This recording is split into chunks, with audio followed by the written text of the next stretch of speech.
waxaan rabaa arartayda inaan daba dhigo gudoomiye sharci haddaanan la helin oo lagu kala hari karo dhibkeeda ay leedahay arrintan waxaan soo jeedinayaa baarlamaanka inuu ka curiyo sharci inuu ka curiyo oo lala dagaalamayo heebsooca ama discriminationka ama waxa afka carabiga lagu yiraahdo at-tamyiz al-unsuri dastuurka qodob baa qabo laakiin waa in si separate ah oo sharcigaasi baarlamaanka Soomaaliyeed sida haddaba guddiga arrimaha bulshada iyo xuquuqul insaanka iyo amniga iyo aad u diyaarisay inay u howlgalaan arinta sharci laga sameeyaa dhacdooyinkii la xiriiray arrimaha bulshada ee dhibaataysnaa ee ka dhacay maalmihii la soo dhaafayay magaalada Muqdisho oo aanan ahayn hal dhacdooyin isdaba joog ah ay ahaayeen ha ugu darnaato wiilkii dhalinyarada ahaa ee gurigiisii ama hooygiisii ama meeshii uu ka shaqeynayay in loogu yimid lagu dhibaateeyay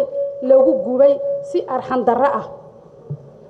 dhacdadaas kaliya ma aysan dhicin waxaa kaloo jirtay dhacdo kaloo la mid ah gabar uu ninkii qabay iyadana jarjaray inuu dilay ma aha in uu jarjaray uu jirkeeda xubin u jarjaray ayuu bac ku riday magaalada Muqdisho ka dhacday waxa laga yaabaa inaydan ka warqabin dadkiina qaarkeed waxaa dhacday xalay iyo laba habeen oo ka horeysay laba dhacdo oo ku dhacday laba canug oo yar ah oo laba meel oo kala gooni ah mid kasta asagoo meed ah laga soo qaaday iyadoo xubnaha jirka qaarkiis ay ka maqan yihiin dhacdooyinkaas oo dhan waxaan u soo qaadanaynaa waxay tahay ka guddi ahaan maadaama baarlamaanku guddiyadu ay qof kasta mas'uuliyad gaar ah leedahay inay arrintaasna taabatay shacabka Soomaaliyeed oo dhanna ay wada taabatay hooyo kasta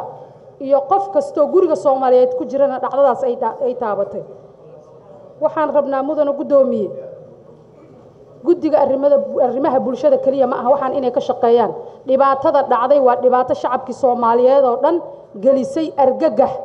waxaan leeyahay falka dhacay ee foosha xun ee lagu gubay lagu dilay lagu baangadeeyay batroolka lagu shubay ninka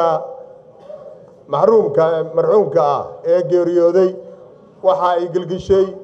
damiirka ummadda Soomaaliyeed dibadda iyo gudahaba meel kasta ay joogaan aniga gaar ahaan runtii afartii casho ugu dambeysay hurdo maladin shalay ayaan waxaan u imid guddiga adeega bulshada oo arrinta iyada aan ka doodnay marka waxaan leeyahay arrinta iyada ah waa in sida ay tahay aan u galnaa halla de waxaan rabaa inaan idin tuso 6 kursi haddaad qaadato army miiska la yiraahdo waa kana hal baan oo kaliya ku qaadanaysaa waa fursad qaali ah ee Soomaaliya soo gaara hal baan oo kaliya 6 kursi qaado midka kale aan ku siiyo aan ku tusay saaco waa kana solis 6 kursi oo iibso miiskana aad u jeedid ku qaado baan oo kaliya